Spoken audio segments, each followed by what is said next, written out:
बिस्मिल्लाहिर्रहमानिर्रहीम। अस्सलाम वालेकुम दोस्तों, आज की इस वीडियो में हम आपको हज़रत इब्राहीम अलैहिस्सलाम की विलादत, इनकी दावत तबलीग और इनकी ज़िंदगी में पेश आने वाले वाक़ियात, ख़ास तौर पर इनको आग में फेंकने के वाक़ियात के बारे में तफसील से बताएंगे। नमरूद मुल्क बाबिल का बादशाह था। बाबिल का मौजूदा नाम इराक है। नमरूद एक बहुत ही जालिम बादशाह था। जो जो इसकी बादशाहत का दायरा कार वसी होता गया, इसने ये कहना शुरू कर दिया कि ऐ लोगों, मेरी इबादत करो। चूँकि लोग पहले ही मिट्टी और पत्थरों से बने बुतों की पूजा किया करते थे, इसलिए वो आमादा हो गए। वहाँ के लोग नमरूद को ही अपना खुदा मानने लगे। एक रोज नमरूद के दरबार में एक नजूमी ने ये पेशनगोई करके नमरूद को परेशानी में डाल दिया कि बादशाह सलामत, आपकी हुकूमत में एक ऐसा बच्चा पैदा होने वाला है जो लोगों को बुतों की पूजा करने और आपकी पूजा करने से रोकेगा और वो हकीकी अल्लाह की इबादत की दावत देगा। इस नजूमी की बात पर नमरूद को बहुत ताज्जुब हुआ और इसने बहुत से नजूमी बुलवाए और इनसे इसके बारे में दरियाफ्त किया, जिस पर इन्होंने इस बात की तायीद कर दी। इस पर नमरूद गुस्से से पागल हो गया। इसने अपनी पूरी बादशाहत में ये ऐलान कर दिया कि आज के बाद पैदा होने वाले किसी भी बच्चे को जिंदा न छोड़ा जाए और इन्हें कत्ल कर दिया जाए। इसके हुक्म पर पूरे मुल्क में बच्चों का खून बहाया जाने लगा। हामिला औरतों के हमल तक जाया करवा दिए गए। औरतों और मर्दों को अलग अलग कर दिया गया ताकि कोई भी बच्चा पैदा न हो। इस शहर में एक खातून रहती थी जो हामिला थी। इसने अपने हमल को छुपाए रखा।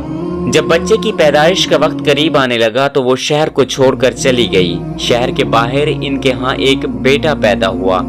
इस बच्चे को उन्होंने नमरूद के आदमियों से बचाने के लिए एक गार में रख दिया। वो रोजाना बच्चे को गार में रख कर शहर वापस आ जाती। एक रोज जब वो वापस गई तो इसने क्या देखा कि वो बच्चा अंगूठा चूस रहा है और इसके अंगूठे से दूध निकल रहा है और वो इसे पी रहा है। इसको क्या पता था कि ये बच्चा कोई आम नहीं है, इसने अल्लाह के पैगाम को दुनिया में फैलाना है। दिन गुजरते गए, इसी तरह बच्चा भी बड़ा होता गया। जब वो 2 साल के हुए तो वो अपने चचा के यहाँ चले गए। इनके चचा मिट्टी और लकड़ी के बुत बनाया करते थे और इन्हें बेचा करते थे।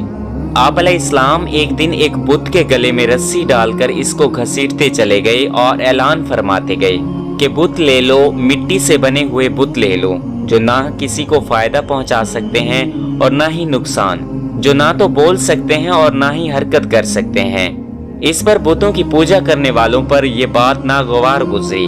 उन्होंने आप अलैहिस्सलाम के चचा को शिकायत लगाई और इस तरह के कामों से बाज रहने का कहा, मगर आप अलैहिस्सलाम ने कहा कि मेरा मकसद लोगों को हकीकी अल्लाह की इबादत की तरफ लाना है, मैं अपने काम से बाज नहीं आऊंगा।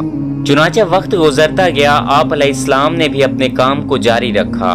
वहाँ के लोग साल में एक मर्तबा एक ईद मनाया करते थे। वो इनके लिए एक मखसूस दिन हुआ करता था। इस दिन शहर के सारे लोग शहर से बाहर अपना दिन गुजारते थे। जब सारा शहर खाली हो गया तो आप अलैहिस्सलाम ने कुल्हाड़ा उठाया और शहर के बुत खाने की तरफ चल दिए। आप अलैहिस्सलाम ने बुत खाने के तमाम बुतों को तोड़ दिया और आखिर में कुल्हाड़ा बड़े बुत के कंधे पर रख दिया। जब लोग वापस आए तो उन्होंने ये मंजर देखा तो वो सब गुस्से से आग बगोला हो गए। सब लोग पूछने लगे कि ये किसने किया है। एक आदमी ने कहा कि एक लड़का है जो हमेशा बुत परस्ती की मुखालफत करता है और बुतों को हकीर समझता है। ये काम भी वही कर सकता है, इसलिए उसी को बुलाया जाए। जब आप अलैहिस्सलाम को बुलाया गया और आप अलैहिस्सलाम से दरियाफ्त किया गया तो आप अलैहिस्सलाम ने फरमाया कि आप इस बुत से क्यों नहीं पूछ लेते। तो वो लोग बोलने लगे कि ये बुत कैसे बता सकता है कि ये सब किसने किया है। तो आप अलैहिस्सलाम ने फरमाया कि जब बुत बोल नहीं सकते और वो किसी किस्म की ताकत ही नहीं रखते तो आप इनकी पूजा क्यों करते हो। इस बात पर लोगों में खामोशी छा गई। इधर एक आदमी नमरूद की तरफ से भेजा हुआ बोलने लगा कि आज इसने बुत तोड़े हैं, कल ये बुत खाना तोड़ देगा, इसको अपने किए की सजा होनी चाहिए। इसने सजा सुनाई कि हजरत इब्राहीम अलैहिस्सलाम को जिंदा जला दिया जाए। इसके बाद क्या होना था, उन्होंने आग के लिए लकड़ियां इकट्ठी करना शुरू कर दी। इन्होंने इतनी ज्यादा लकड़ियां जमा की कि इसको लगने वाली आग 40 दिन तक जलती रही। उन्होंने हजरत इब्राहीम अलैहिस्सलाम को इस आग में डाल दिया। آپ علیہ السلام نے خوشی خوشی یہ سزا قبول کی۔ آپ علیہ السلام نے اپنے مقصد سے منہ نہیں موڑا۔ جب حضرت ابراہیم علیہ السلام کو اس آگ میں ڈالا گیا تو اللہ تبارک و تعالیٰ نے آگ کو حکم دیا، اے آگ کہ تو اتنی گرم بھی نہ ہو کہ ابراہیم علیہ السلام کو گرمی لگے، اور اتنی ٹھنڈی بھی نہ ہو کہ ابراہیم علیہ السلام کو ٹھنڈ لگے۔ روایات میں آتا ہے کہ حضرت ابراہیم علیہ السلام سے پوچھا گیا کہ آپ علیہ السلام کی زندگی کے ان ایام کے بارے میں بتائیں جن میں آپ علیہ السلام نے بہت آرام پایا ہو۔ تو آپ علیہ السلام نے فرمایا کہ وہ دن بہت اچھے گزرے جو میرے آگ کے اندر گزرے۔ اس کے بعد حضرت ابراہیم علیہ السلام نے اپنی دعوت تبلیغ جاری رکھی۔ آپ علیہ السلام کے ساتھ لوگ جڑنے لگے۔ اللہ تبارک و تعالیٰ نے نمرود کو اس کی قوم پر مچھروں کا عذاب نازل فرمایا۔ اللہ نے اتنے مچھر بھیجے کہ زمین و فضا پر اندھیرا چھا گیا۔